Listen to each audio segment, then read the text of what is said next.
Wait lang daw. Ang tagal, ang tagal. Okay, next. Ito na lang. Mango Graham. Aligaga na yung mga nagtitinda. Maraming pagkain dito na hindi ginawa sa pagmamahal, kundi ginawa sa pagmamadali. Sa dami ng customer. Thank you. Dalawahin mo na, baka mabutas. Saan ang sisig? Ay, andun po. Ay, sus, Ginoo. Sisig check. Parang hindi siya mukhang... Parang mas masarap yung pinili niya. Unahin natin bilhin yung kanila kasi kung gaano sila katagal mag-decide, mas matagal ako. Tapos dyan ka din pala bibili, di sana sinabay mo na kanina. Hindi ko po kasi alam. Parang mas mukha po itong masarap kasi. Dapat dito aggressive pag bibili ka.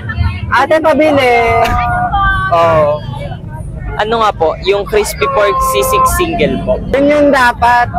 Aggressive ka kapag bibili ka. Pag di ka aggressive bumili, hindi ka pagbebentahan agad. Shoutout po, Garahe Food House, Chicken Inasal, Inihaw na Liempo, Sisig, and Lichong Kawale. Ate, i-review namin yung pagkain nyo ha. Ayun yung sisig nila. Ayan, sisig.